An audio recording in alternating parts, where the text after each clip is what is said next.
All right, what's up, everybody? Welcome back to another episode of the DJing Dad Podcast, where music meets real life. We tell stories. Today we got a special guest. Of course, I'm DJ Torture. Today we got a special guest, a good friend of mine, Chris, aka DJ Ghost. Yes, Say what's up to the people, Ghost. How you guys doing?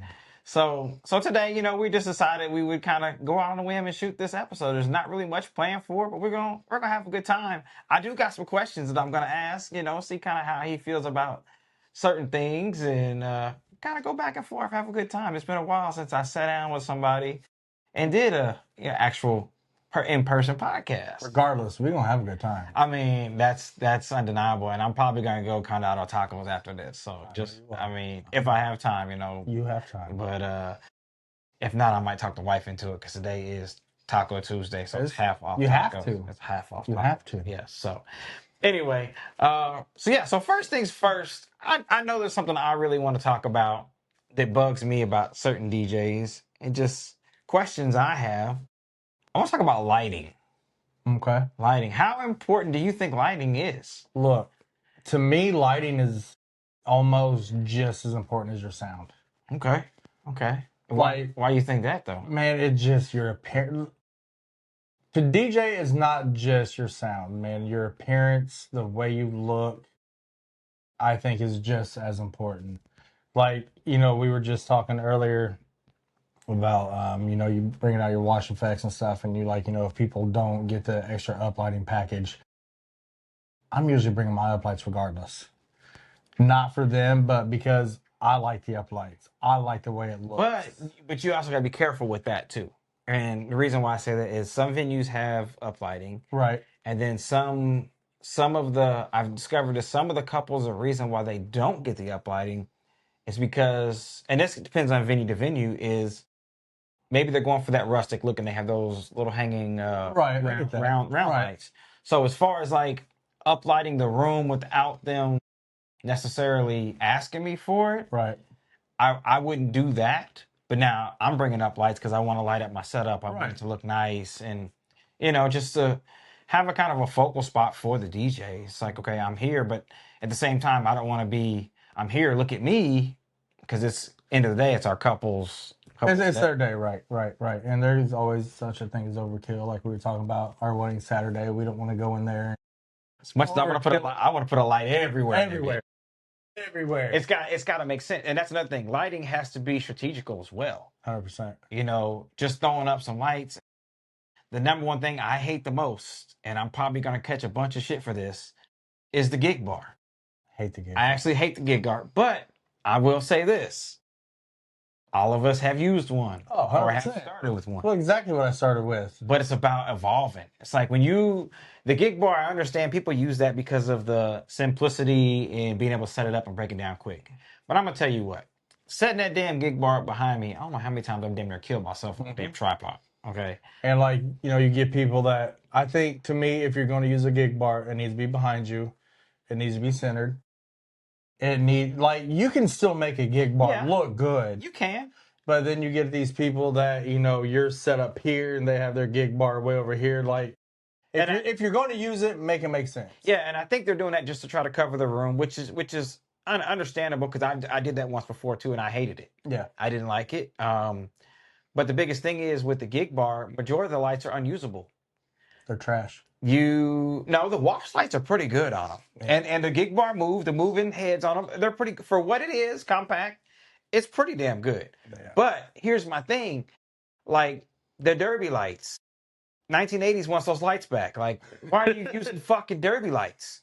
I'm just saying that because those lights, photographers hate, videographers hate because it leaves those spots all over everything. Like the laser that's on there. When I did use it, the first thing I would do was point that laser up the ceiling. But there's nothing like, the photographer trying to take a picture of the first dance and, the bride in her beautiful white dress with all these green and red dots all over it. Yeah. It makes it look like a Christmas ornament. Yeah. And it's like, it has to be, like I said, it has to be strategical. It has to be intentional.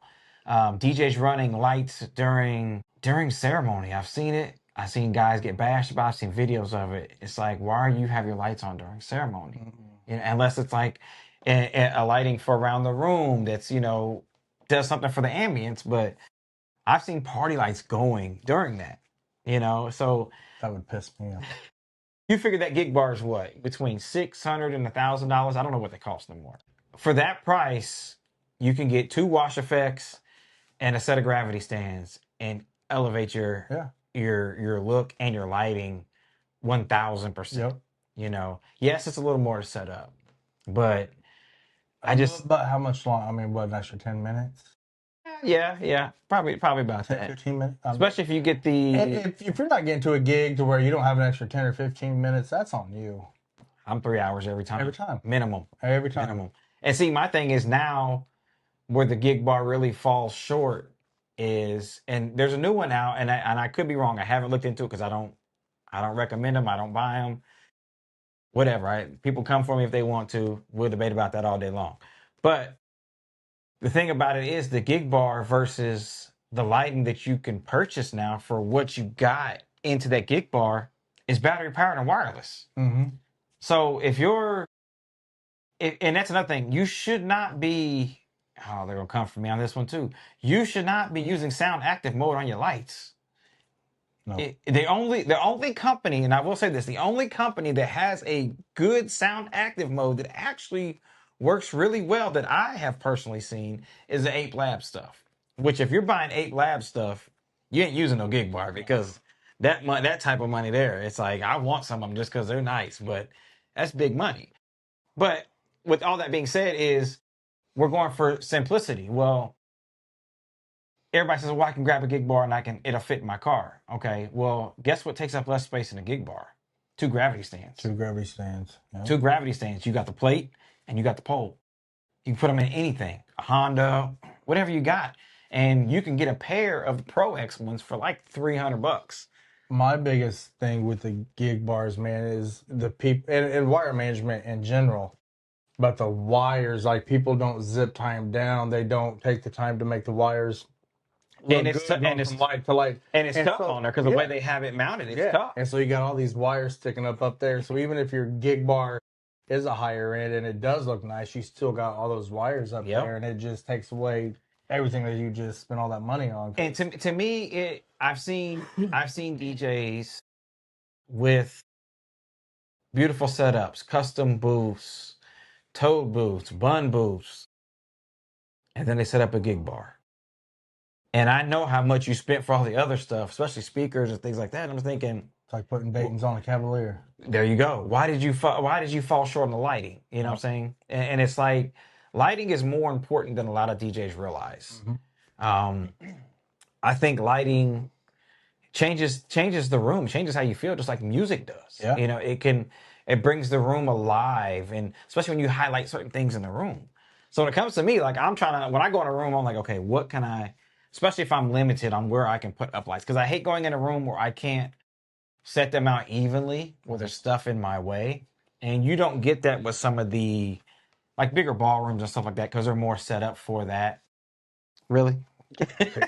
We have a visitor. We do. It's Pixie. And they're more set up for that. So you can, set those out, and make them even, where a lot of the other venues, you can't do that.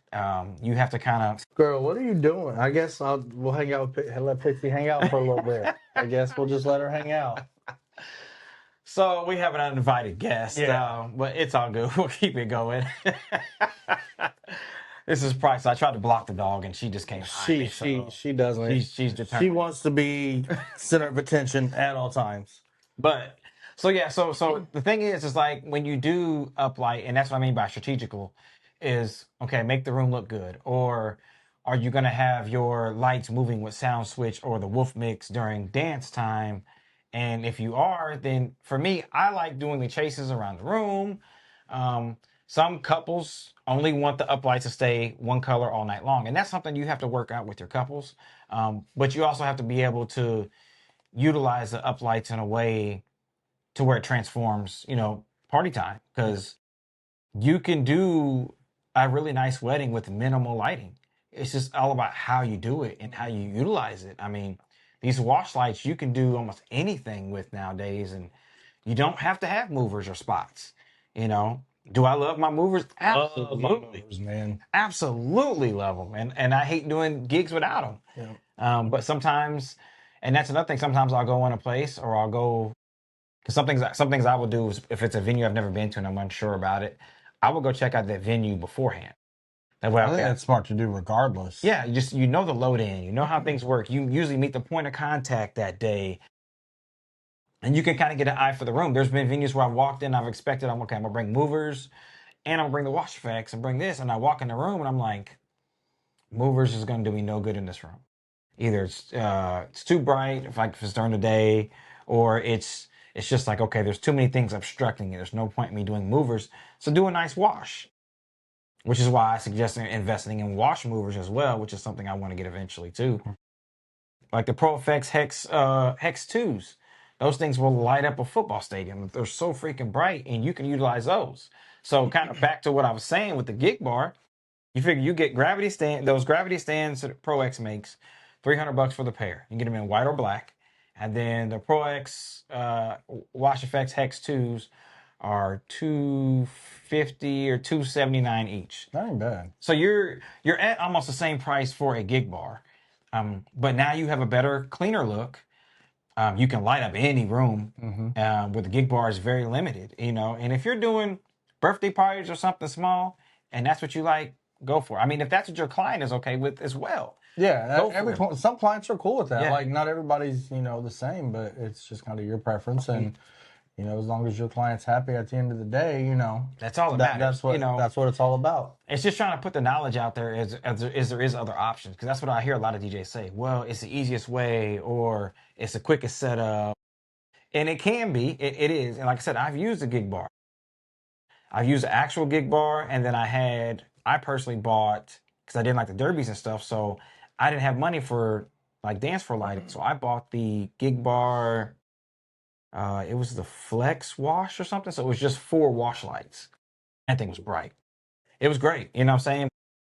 To like you said earlier, the way they have the wires run on them, there's nothing you can do about it. So you see them. Even though I'm tucking everything else in, you still see the wires. I ran it with DMX cables for a while to my sound switch, and then once I got some dongles, I ran it wirelessly, and it works. Gig bar does cool stuff on sound switch. You know what I'm saying? It's to me, it's like limited. Why is Chavez still putting out something this to me? Because people are still buying it. That's true. I think it's a lower standard. Yeah. Is it a beginner DJ tool? Absolutely. Is there anything wrong with using that? No, but you have to evolve. Yeah, you have to. You can't stick with that 5 years into your... No. It's like, it's a great tool, but it's like use that to build to the next step, And I'm not saying what I'm doing is right or wrong. No. It's just what you prefer, and like what I prefer. Where our clients are, and where that's what they kind of expect. And the venues that we work with like that. So it's like, and that's another thing, take input from the venues.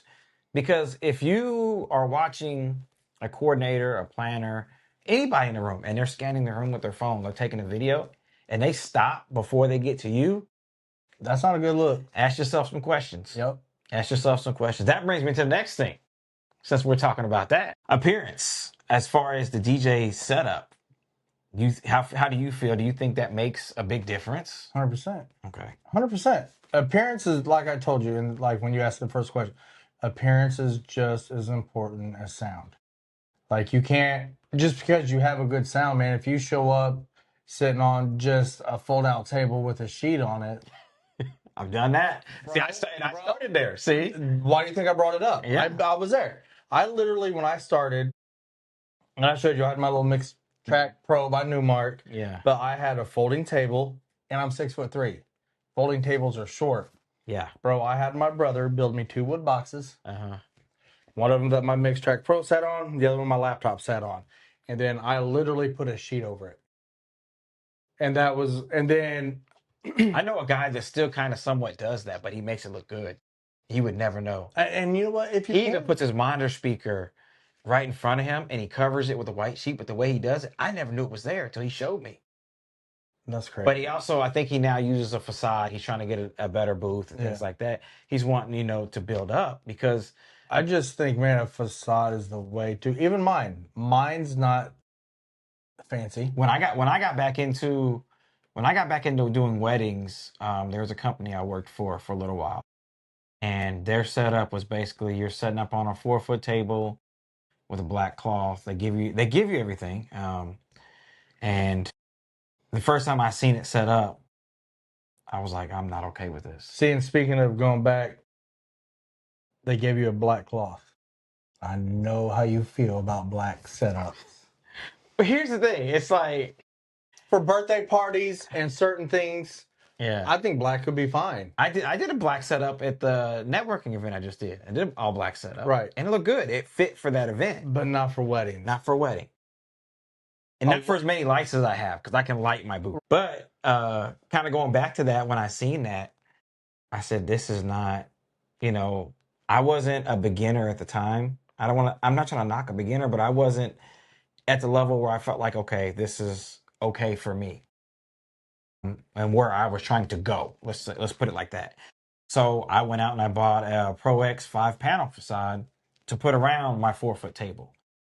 And I hated putting speakers on speaker stands. I hate using speaker scrims. Everybody knows that. I've talked about it forever. Yep. So what I did was, and I seen this DJ Bar is the one that I seen do this, and I thought about, man, that's a good idea. So I had my 4-foot table, and then I would put my speakers right next to me on the table. I would not scrim them because the facade covered that. So all you see is just the pole and the speaker. So it's almost look like it's on a gravity stand. So I would do that, you know what I'm saying? I really liked that look for a long time. And then I was like, okay, it's time for me to kind of upgrade. And that's when I went with the Pro X Mesa that I use and the bun booth that I now have. Guess what? I've had a lot of people on Facebook when I say something, they're like, oh, well, not everybody can afford the J Torture setup and this and that. I said, no. Listen, I started where that is.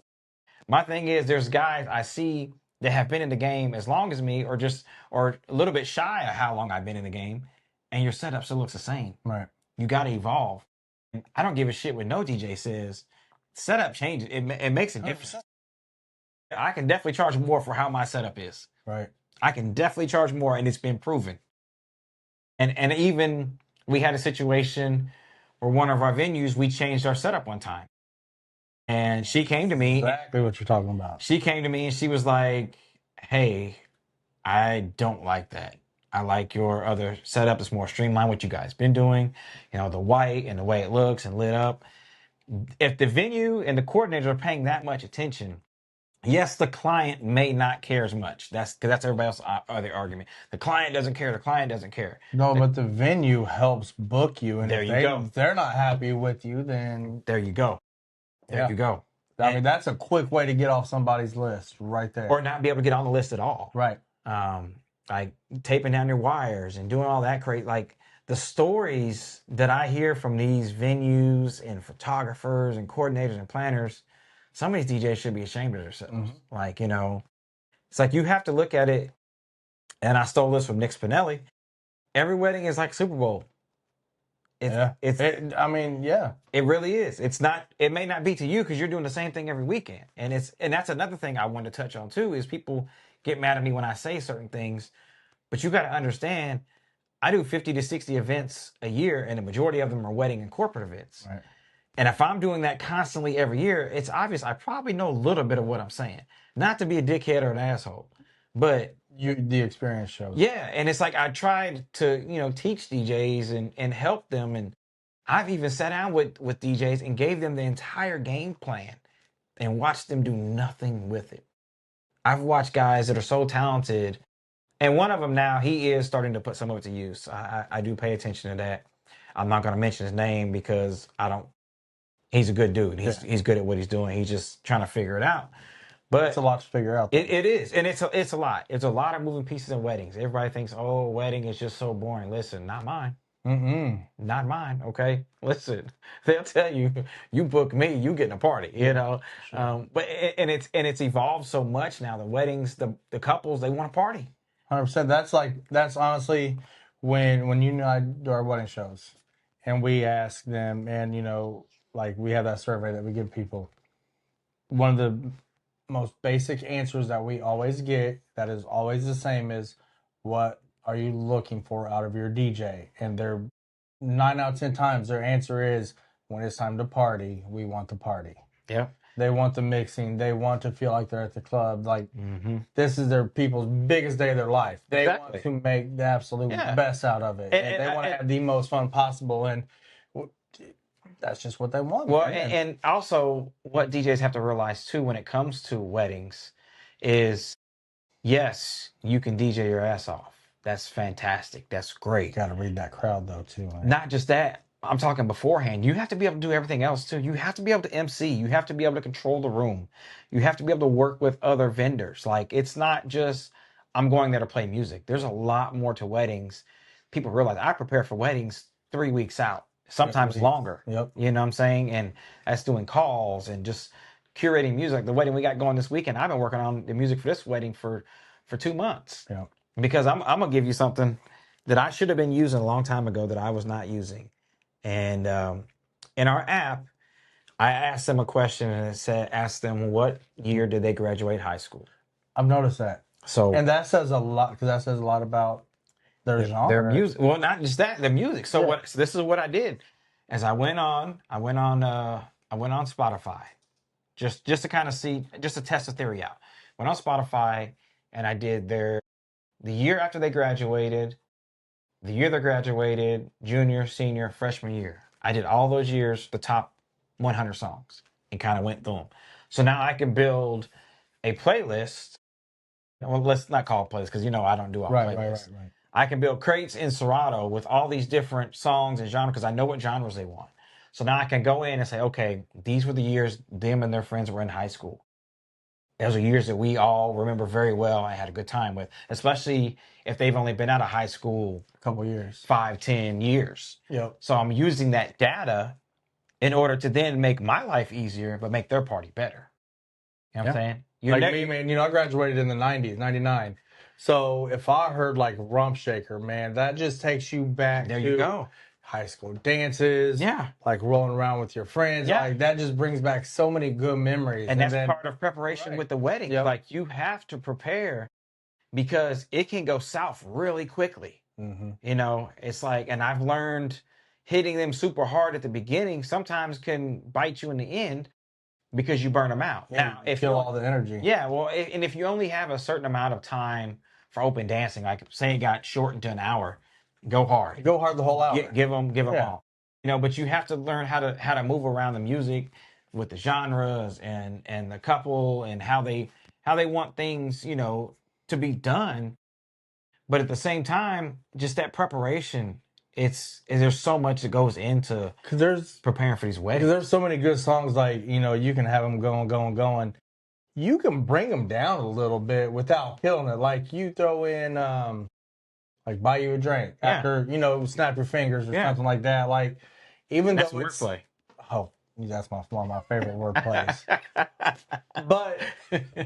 even though it's a slower, it's a smoother, not as, you're still dancing to it. Mm-hmm. And you're still out there, and it's the same vibe, just without, having to drench yourself with sweat trying to dance to it. Well, and not only that is by doing this research and by doing so many weddings a year and doing back to back to back to back to back, we find ourselves playing a lot of the same stuff and getting comfortable. By doing that, it allows you to kind of dip in and be like, oh, I forgot about this song, and change it up. Yep. Because that can get repetitive. It can get boring. There's no lie about that. Right. So you have to be able to do something. And that brings me to my next thing. I'm glad we are rolling right into this. Let's go. That brings me to my next thing. And it's one thing that I hate the absolute most to admit and to say is it's not all about the talent anymore. Nope. Listen, I'm that guy. You're I not hate to admit it's not. And with the way technology is, and not to bash these guys, but the guys that some of them are older or don't know how to blend. With the way technology is, it gives them a way to be able to kind of fit in with us that club style mix and do things like that. So as a DJ that does club style mixing, I now have to go in and say, okay, I can mix my ass off all day. What makes me different from this DJ now? So now I have to go into a bag of, okay, how do I make this make sense? Okay, how do I incorporate stems into changing things, into doing this and doing that? So what I've been doing And, you know, it's coming from watching a lot of other DJs, which is nothing wrong with watching other DJs online. I mean, like I suggest watching Spinelli and Janai and people like that, like, and take some of that and bring it to your area. 100%. But it's keeping that energy level up. And shout out to DJ Hoppa. We talked about this at the Wedding MBA. Make some edits, move things around, set cue points, because there's always a drop in a song. Like look at what is that shit? Pink Pony Club. When it comes in, it drops off. Yeah. So utilize an edit. I used to hate edits. I used to think that was cheating, but now it's like you have to utilize it because you want to be able to keep the energy where it's at. Now, if you're trying especially if you made the edit. Hey, listen, I've been going crazy. I know. I've been going crazy. So if you made the edit, there's nothing wrong. And it's fun. It's fun in playing right. it. Plus, it's like it's almost you got to keep things going. Like that's why I told you when you started with the wordplay stuff. I'm like, okay, do that because I can sell that. Yeah. Like that's something that's becoming very popular right now that not everybody's good at. And I will say I'm not that great at it, but I have to learn how to evolve with everything because talent doesn't win no more. Nope. I know 100 DJs right now that can outmix and out DJ majority of the wedding DJs probably in the state. But it ain't all about the talent. You got mic work, timing of when you're playing songs. Like that is a big thing too. That's huge. You know, a lot of couples don't want the full song. That's one thing they say. Well, I don't want the full song, which I don't play the full song. So that for me, that's even better. And now I make short edits or use a short edit. So it's, you got to learn to evolve with the industry or you're going to get left behind. 100%. You know, it's 2026. You can't keep doing the things you were doing in 2010. I tried. And that's just like, that's just with life in general. Yeah. Everything changes. Yeah. And especially in our industry, man. Like you said, technology has grown so much. I love it and hate it at the same time. Right. Because you have to use it. I wouldn't use stems. I know you wouldn't. At first, I wouldn't use stems. I love stems. See, my best friend, DJ Breck One, he kept telling me, man, you need to get on stems. I said, I'm not using stems. And he said, why are you so against it? I said, I'm not that I'm against it, but I already mix like that. See, that's one thing people don't realize. Where I'm from, the style that everybody in the world is doing, that's our style. We've been doing that for 35 plus years. That is our style. So when stems came out, I'm like, why do I need stems? I already do that. And then he kind of broke it down to me. He goes, if you take what you do and how fast you mix and the way I do my things, he's like, if you start utilizing stems, you're going to be even more dangerous than you already are. And for a while, I fought it until the first time I played with stems and I said, yeah, this is... Damn it. Yeah, I've been... Damn it. Because I was, 2-3 years behind on stems. I would not use it. Love them. I would not. And now I love it. That's such a... But I still find myself not using it because it's like... You don't either. You don't use them a lot. Well, and that's the thing. A lot of DJs with Serato and Record Box and what's the other one? Virtual DJ and all the different ones. They do all this different stuff for us, which is fantastic, which is great. But we start to use them as a crutch instead of as a tool. Right. So you have to learn how to implement it use it as a tool and not a crutch. Because then if you start leaning on it as a crutch, you can somewhat devalue yourself. Because some people can see like, oh, he's just using that. You know, I hate the sync button. I know you do. It's not for me. And for years, I used to down DJs that use the sync button. And I still talk my shit about using the sync button. But it's all about how you use it. The only thing, look, and I'm gonna say it, and you know this. Mm-hmm. I use the sync button, but not to beat match. Right. I don't use it to mix. The only time I ever use my sync button is just to match my BPMs. That's what you just said you didn't do. You know what I meant to say when I said. You said I don't use the beat match. I don't use it. I don't use it. BPM. I don't use it to mix. Got him. I don't use it to mix. I got you. I just use it to change my BPMs. Using, the slider. If I have this one's over here, it's at 89.2, and shit, I got one at 93.1, and you know what I meant to say. The fact that you just said it, well, they don't. That's why I had to make it clear. I'm like, I'm clipping that shit. But yeah, I don't like it for people using it to actually mix. Yeah. But to me, I'd rather, instead of sliding, the slider, I'd rather just hit that. Now my beats are the same, and but that's the only time I ever use it. Yeah, and like I said, it's all about how you utilize the tools. I'm at a point where I'm not that guy anymore that used to be mad. Because listen, I was one of those guys when controllers came out, bro. I'm like, these fucking controller DJs. Man. I hated that. But I use a controller constantly now. I mean, because it's easier to throw in my bag. I don't know if it's because I've gotten older, you know what I'm saying? But if you remember to bring it. That's a story. That's a story for another day right there. Well, I tell you about that shit. But no, you know, I used to be that guy. I really did. I was one of those DJs, one of the older guys. It was like, if you're not using turntables, this and that. I wasn't as hardcore as some of these other guys were. Some of these guys, man, just. But I'm gonna tell you why we were like that. It really wasn't to take away from, you know, changing technology, because we had to evolve to Serato. But it was these guys getting a laptop and a controller, calling themselves a DJ, which is fine. Nobody's knocking that. The thing was, they didn't learn the culture, understand the culture, understand where the culture has been and came through. That's the problem we had the most. Right. It was like, respect the culture and understand where it came from. Yeah. I don't give a shit if you use a controller or not. If you can rock on that bitch, rock. You know what I'm saying? But at the same time, it's like, understand who came before you. Don't start talking mess about these other DJs that came before you that paved the way. That was our biggest thing, because it happened so fast. You know what I'm saying? We weren't ready for it. You know, and then most of the controllers, when they came out, I'll say it, they were junk. The majority of them, when controllers came out, they were fucking junk. Yep. Now the controllers are great. You know what I'm saying? But that one thing that they still have not fixed, yes they have. Rain did it. Unless it's a standalone controller, if that controller fails, that's it. You're done. I'll never forget. I was DJing. I was DJing in a spot in Arizona, and the owner was one of my close friends as well. And I had my turntables. I had his turntables. He had turntables in the club. His turntables and my Rain 57. I love my Rain 57. And we were swapping DJs. So at that time, there wasn't controllers or stuff out that had 2 plugs. Well, to the next of our setup, he always kept his, was one of those Newmark S7s or something like that. He always just left it up there. So sometimes we would use it. Sometimes we would just use it to switch. So what we did was plug that in, turn it up on the mixer. Well, as we're setting everything up on this side to switch over, all of a sudden I lost control of the controller. Man, you talking about full panic. I'm like, what do I do? What do I do? What do I do? And he was like, oh, you got to turn it off, turn it back on. I said, huh? Now, meanwhile, dance floor's full. And we were having, I don't know if we were having issues on the other side, or we were still hooking stuff up, but we couldn't do a seamless changeover.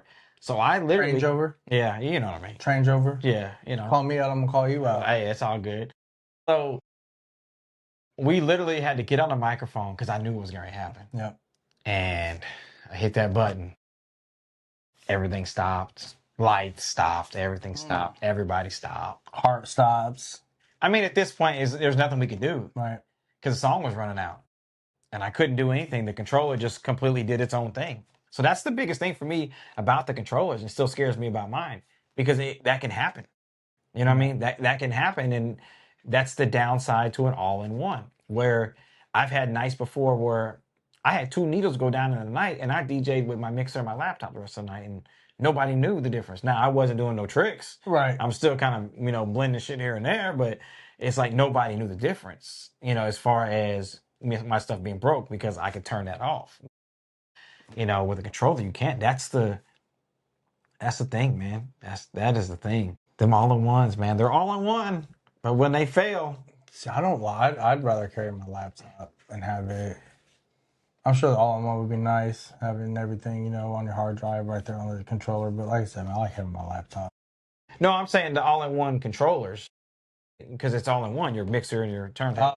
So yeah, no, but that new Rain system they got, that's freaking genius, because you can put a hard drive in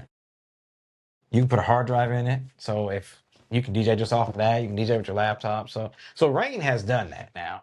I believe Denon did it first, though. I'm not even gonna lie to you. I believe Denon did it. That's crazy if they did it before Rain. Denon did it first. I believe they did, but Rain capitalized on it. So of course, they killed it. Yeah, man. I mean, it's just crazy how the industry has changed. Coming from like carrying records to where we're at now. Like when we when Serato first came about, you know how we got everything off the record? Mm-hmm. Bro, we had to take stacks of records and just let it play. Yep. So yeah, so we used to take the records, we'd have to play them and record them. I used like Acid 4.0. Acid. Boy, I used to make so many beats on Acid back in the day. Listen, Acid was my stuff, man.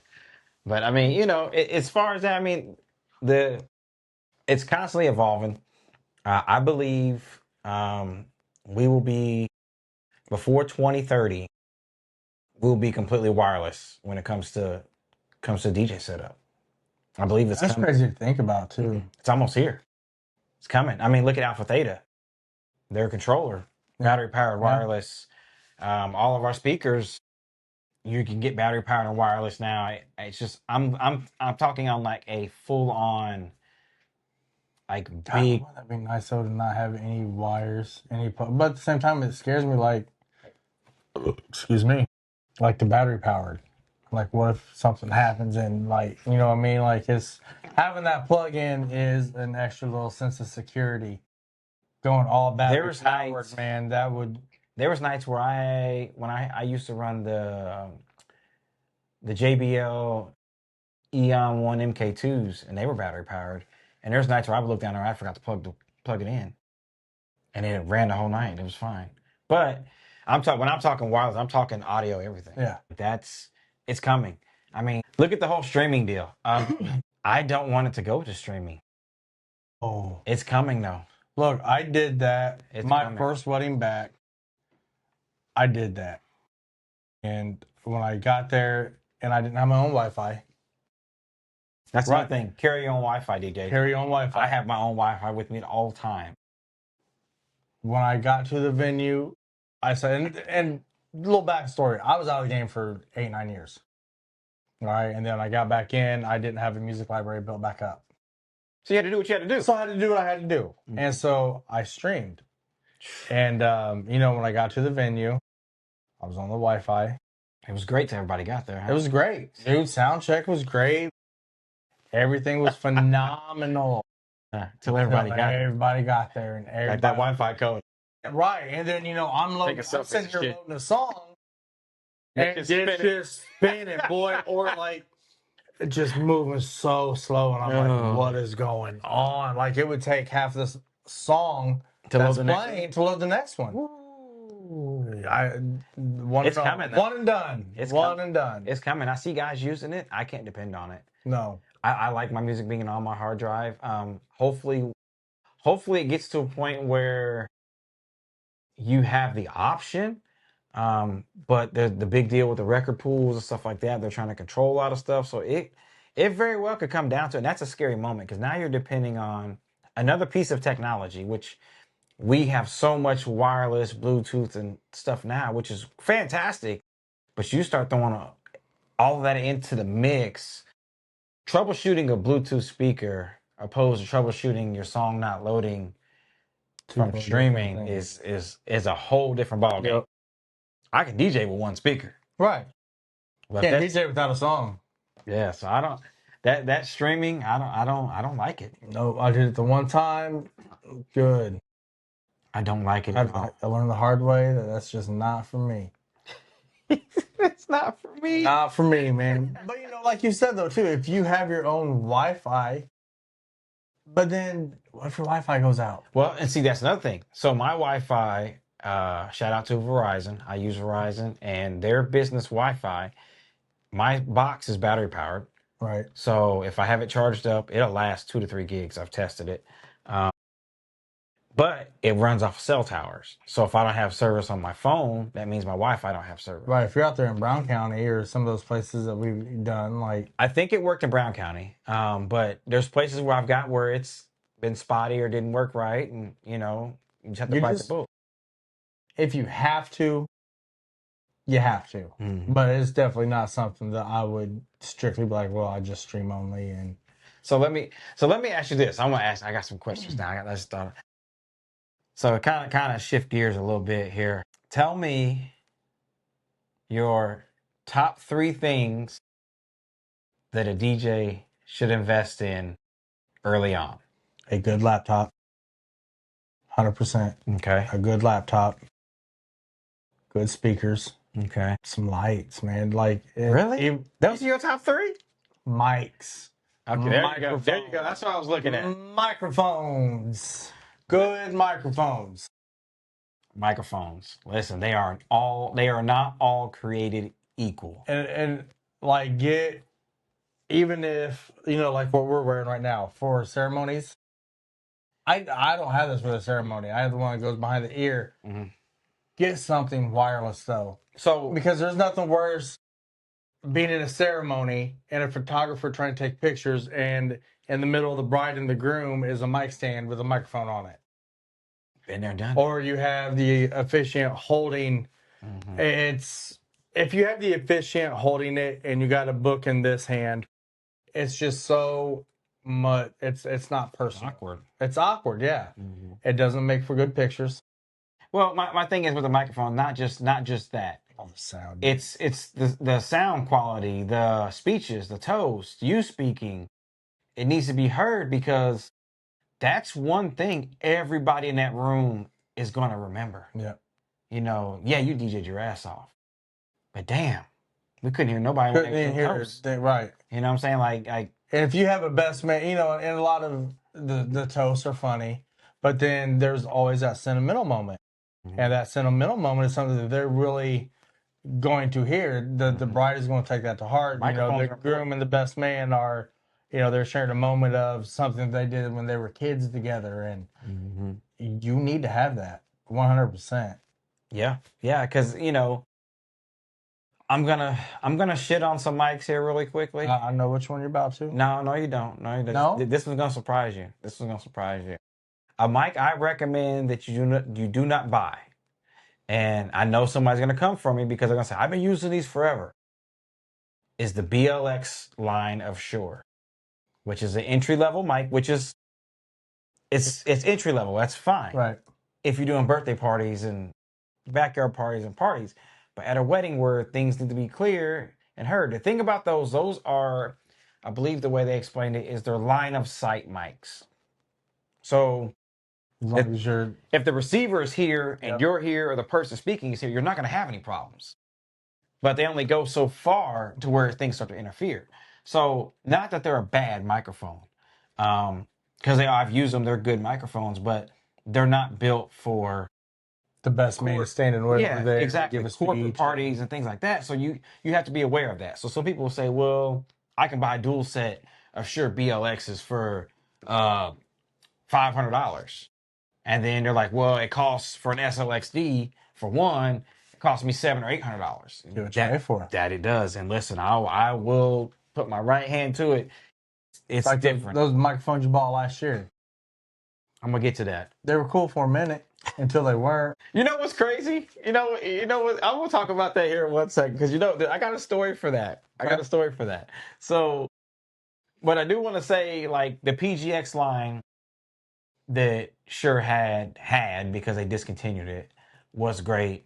The SLXDs, those are great. I have a EV RE3, I think is what it is, for lapel mic. Those are freaking fantastic. The Sennheisers I hear are great, the higher end Sennheisers. And people are like, oh, microphones are microphones. They're not even close. They're not. Because those EV, the lapel mics you have, we're out there on a ceremony and it's a windy day. You can't hear no wind. Not a bit of wind. But there's a secret behind that too. I learned from an audio tech. You got wind noise, kill the bass. Your frequency for wind is in your bass. That makes sense. I did not know that. That's smart. Now you still might get some wind noise here and there, right? But sometimes you can't do anything about it. But yeah, plus that RE3, that thing is metal. I can beat somebody up with it. Dude, such a nice mic. But violent. I mean, it is what it is. But as far as microphones, you want to invest in a great microphone, even if you only have money to buy one. There's ways to make it work.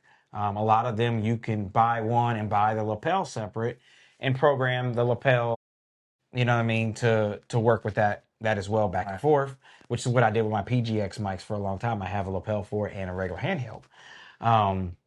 And then if you, depending on the speaker that you buy, like I use the Everse line, and those will power microphones. So you just go on in FLX and buy the adapter, the plug for your microphone and power it like that. So now you got a whole powered setup. But which is so nice. That's a whole nother deal. But the microphones that he's talking about. Okay, so let me tell you the story on this. Everybody has been talking great about these microphones. I've heard some bad things, but I've heard more good than bad. So my PGX microphone is a little older and I've beat it up quite a bit. So I decided I needed a new microphone to finish out wedding season. Right. So I went on Amazon and I bought the PTU 71, I think is what it is, PTU 71 dual microphone. Dual, it's a single case, but it has two transceivers, so it runs dual, but it's the size of a single. Phoenix Pros. Now, they look good. Listen, they look nice. The Phoenix Pros, they look nice. As long as you buy the better ones, they are okay. I will say that because I've seen some cheaper ones that are just horrible. Like my microphone was metal, it wasn't plastic. My lapels are plastic, but everything else was built really nice. So I do a sound test with them live at an event. I'm like, okay, these sound great. They sound great. You have to do a little EQing with them. I said, okay, they sound great. I was like, let's get a video and record the audio of during toasts and speeches. So I record that. But the microphone was making almost like a slight click or crackle noise every now and again. So I'm thinking to myself, I'm like, okay, is it because of where I have the antenna set? Is it the frequency? So I tried changing the frequency. I've tried moving it around. And even with my lapels, it was doing the same thing. So now I'm a little upset because I don't like that. Doing higher end weddings and things like that, It's not something that you want. And I shouldn't have went that route as far as getting another microphone, but I needed something quick. You don't know if you don't try. And I've heard great things. Right. And some people said they don't have any problems with theirs. Right. So that being said, I was like, okay, I can't keep using this microphone. So I kind of went back to my old Shure. And actually one of the reasons why I switched from my Shure, it was doing the same thing. So I'm like, okay, is it a cable? Check my cables with the cable testers. Not a cable. Okay, so something in the microphone is screwed up. So, but it still sounds great. Listen, the quality sounds really freaking amazing. So I'm like, okay, try it one more time. Let me try scanning the frequency, changing this. And it still did it. So by the end of wedding season, I was like, okay, I'm done with these. Well, and another reason being is my bun booth that I use, I have Shure SLXDs in them. And after using those, anything else is, to me, doesn't sound as good. Right. And so story about that, after that story, because that was a whole other story. You got some stories. Listen, if I got anything, I got stories. Okay? So when I did the networking event last week, I did the networking event last week, and there was some miscommunication, and I didn't know we needed sound downstairs. So I put one of my speakers downstairs and one upstairs because it was just a smaller event, so I didn't need to use both my Maui's in the same room. So I was like, okay, well, I got to make sure she got a mic down here so she can talk, because I knew she needed to talk, even though she didn't say she needed a mic. I just knew. Yes. That's another thing, DJs. Be proactive. Especially with who she is. Yeah. She's a talker. And she's amazing at what she does. She's fantastic. So I had to use those Phoenix Pros. So I used it downstairs. And my biggest fear when she started talking was it was going to do that. I'm going to be completely honest with you guys. The sound I'm hearing, guests may not be hearing. It's noticeable, but if you're not, I guess, in our world of the wedding industry, you might not notice as much. But your planners, your coordinators, your venues, people like that, they're going to book you, are going to notice it. So that's what my experience is with that one. So I hand her the microphone, and I'm thinking, shit. Here we go. Not one problem. She was across the room, through the crowd. I had the receiver sitting on the back of the speaker because I had it kind of in the corner tucked away. She was across the room, through the crowd. Not a problem. So this is my conclusion. I don't think it's the microphones. Okay. I think it's where I'm setting the receiver and my booth being metal. Maybe those antennas are hitting that metal. So I'm going to try it again this year because, like I said, when she used it, not a problem. Through the crowd, other side of the room. And I'm talking 100, 150 feet. No problems. Clear as a bell. Maybe it was me. And that's something else, DJs. You gotta check your equipment because sometimes, and believe it or not, invest in a good cable tester because A bad cable, man. a bad cable will ruin your day because it will have you chasing things that aren't there. It's like that day with my at that wedding, we couldn't get the sound. I told you I had a feeling. I was like, I think it's the cable. And you're like, I just got these. It didn't matter. It was the first time I'd used them. Yeah. Brand new cables. And we could only get sound from one speaker. And it was like 45 minutes before wedding time. And it was a brand new cable. Brand new. Just opened it. And it was a bad cable. So check your cables. Yep. Check your stuff. Backups. Have extras. With you and your big crated yellow. Listen, I learned by not having enough. I have enough now. You have enough. If anybody has enough cables, I'm probably gonna buy some more. To be honest with you, I mean, there's nothing. You can't have too many cables. Nope, that's something I'm really gonna invest in this year. Some more cables and buy good quality cables. That's one good thing is quality is. I don't want to say it's everything, but in the wedding industry, if you're doing 10 events a year, okay, you can get by with some little bit lower quality stuff. When you're doing a lot of higher end weddings and volume weddings and you're working with the same venues and you're constantly invest. And you're charging what we're charging, you don't show up with cheap stuff. You don't charge what we charge and show up with crap. You know what I mean? That's a whole other thing we can talk about too. Mm-hmm. Pricing, man. A lot of you guys are working for minimum wage. $500 for. There's a guy. Look, I won't talk about it.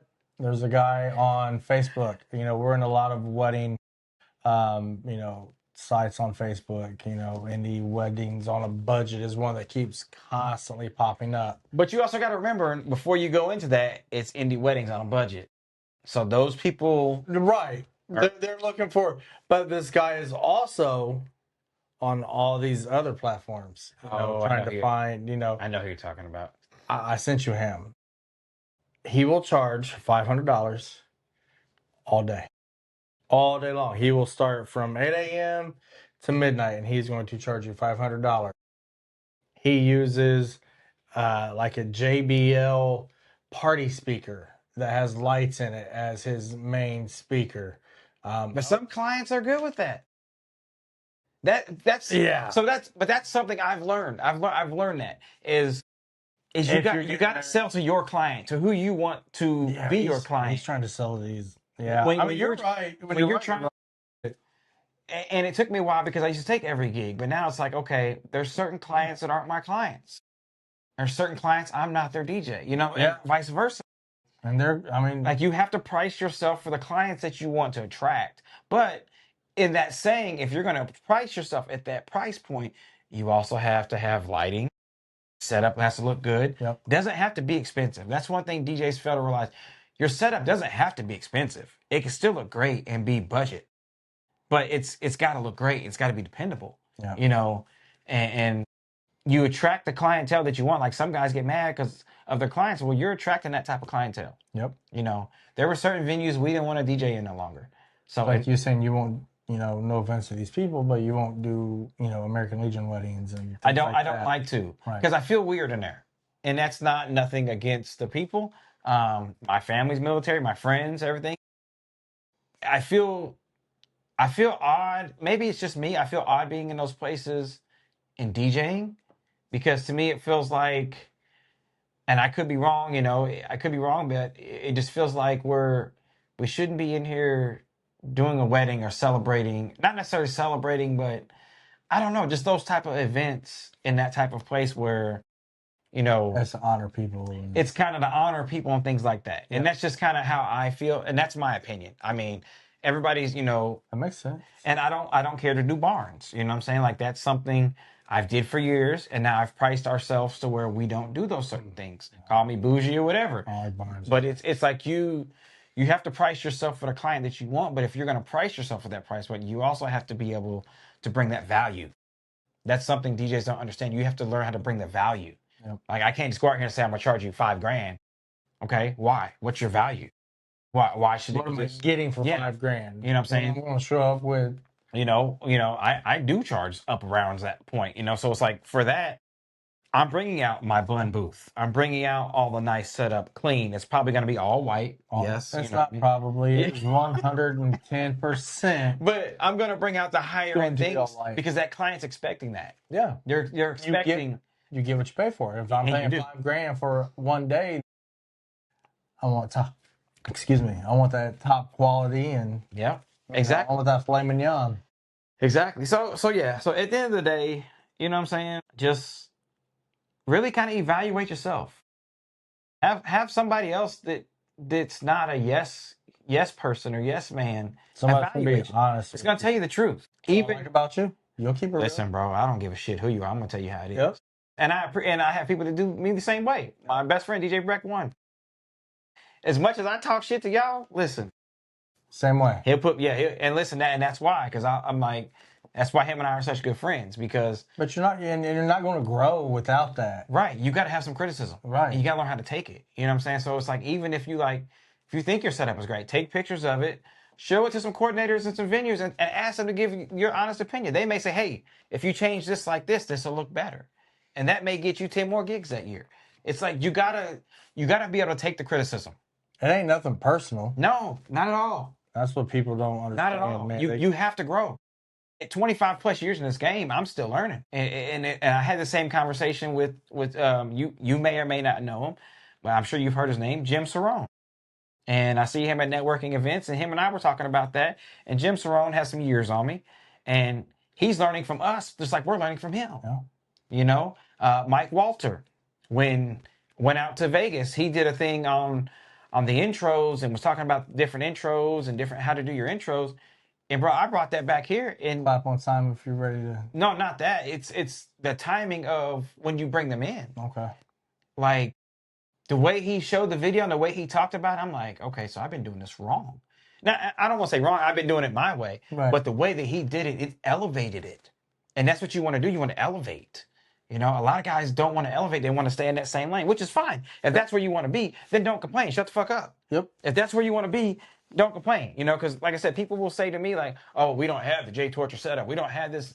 I didn't start with that. I don't have the J Torture setup either. No, you don't. Man, I'm doing just fine. Good. Yeah. I'm doing just fine. And that's the thing. It's like you have to evolve, but you also have to realize how much time and money I've invested. That bun booth, when I roll that bun booth out, your storage unit's ridiculous. That bun booth is $10K. Yeah. Easy. Maybe more if I really break everything down in it. But, with that booth, with everything in it, including the booth, I mean, that's $10K I'm bringing out. So. Yes, I am charging you to bring it out. Yes, you know what I mean? Unless there's times I bring it out because of me, but you know what I'm saying? But it's got to be beneficial because that thing is an expensive a piece of equipment. But it's got to the point where I have clients to say, hey, I want that. When you start building that repertoire of you having nice setups and you can show them off, they'll say, hey, I like that setup. I want to book that DJ. I like that setup. And then they find out, oh, you're a great DJ. Because that comes back to the talent. And you got this too. Yeah, that comes back to the talent not being the most important thing no more. It's like, I want to scan the room and be able to go all the way around the room. Yep. You know what I'm saying? Because I want to stop on myself for a minute and be like, damn, look at this. And don't skip it. And there's many times where I've rolled that booth in, and before we've even taken it off the cart or set it up, they're like, oh, I like that. Looks nice. At wedding shows, the vendors, they compliment on it. So it's like, yeah, it was a big investment for me. But it's paid its way tenfold already. Just because of the clientele I can book now, which is where I was going, So it's all about elevating yourself. Don't be scared to elevate. And don't let somebody who's not doing what you're doing give you advice. That's one thing I heard the other day, and I'm like, that's real. Yep. You know what I'm saying? And that's what I tell a lot of these guys when I try to tell them something. They get mad at me. I'm like, bro, I'm just trying to tell you from experience. Right. If I'm wrong, tell me I'm wrong. Like I'm all day. Tell me I'm wrong if I'm wrong. If I'm like, it's like somebody who doesn't even DJ or in the wedding industry trying to tell me how to do something. Now, will I hear them out? Because sometimes people have good ideas. 100%. Yeah, but usually when it's bashing, saying, oh, you shouldn't be doing this, don't do this, and you shouldn't be doing this. And it's like, well, what are you doing? Like I have people that'll comment on some of my shorts on YouTube and say something negative. And I go, and this is what I do. You can go check their shit So out. shout out to my haters, because this is what I do. I go look at your shit. And I will leave a comment or I will respond. Like there was one guy he bashed one of my posts or something. So I went and I looked, he had nothing. So I went back and I commented. I replied to his comment on mine. And I said, thanks for checking out the content. I appreciate all your kind words. And I said, I checked out yours. Keep up the good work. And the guy responded back. He goes, well, I don't have any videos up. And my response to him was, exactly. That's my point. So it's like, stop with the negativity. Let's spread positivity. Help each other out. Help each other, man. That's the biggest thing. I'm very approachable. I help somebody out. But I'm going to give you my honest opinion. And I'm not going to bite my tongue because I don't expect somebody to do that for me. So at the end of the day, we all trying to win. There's enough work for all of us. There it is. We're a community. There it is. Well, that's, supposed to be a community. That's what we need to be, more of a community. Yeah, so 100%. So DJs, listen, I'll work with anybody. I help you out. I'll give you some pointers, some tips. And I'm not going to, if I don't know, I'm going to tell you I don't know. But when it comes to doing weddings and corporate and a little bit higher end events and things like that, I do these throughout the year. So I do know a little something, and I will give you my opinion on it, where some people don't like my opinion, but not everybody will. When you elevate yourself and you want to elevate, and I don't bash everybody who posts a picture. I'm not that guy. No. Like I've had friends that posted a picture and their setup looked great. And the one thing that was wrong with their setup was they used the factory IECs from their speaker, which are only about 5-6 foot. Right. So you can see the cable. I'm like, bro. And I sent him the link. I said, go on Amazon and get this and get this. But you sent it to it privately. You didn't sit there and bash it to him. I did. No, I did. I did. No. Unless you come on my post talking shit, then I'm going to go find your shit. Listen, I'm going in. You know what I'm saying? But that being said, once again, this has been another episode of DJing Dad. Thank you to Chris, a.k.a. DJ Ghost, for coming on here and talking a little smack with me here and there. Don't forget our little shout out to Pixie, our little co-host. Oh yeah, we have Pixie. Shout out to Pixie. Shout out to Pixie. She kind of invaded the room here, but she's all good. But yeah, so if you're a creative, DJ, a wedding vendor, venue, let's collab. Let's work together. Let's network. Yeah, so until next time, I forgot. Listen, guys, I forgot what my outro is. I ain't gonna lie. I'm gonna put this in there. I forgot what my outro is, but we're here. Till next time, thank you guys for tuning in to DJing Dad Podcast. More to come. We're gonna have some more people on here. So thank you guys. See you guys.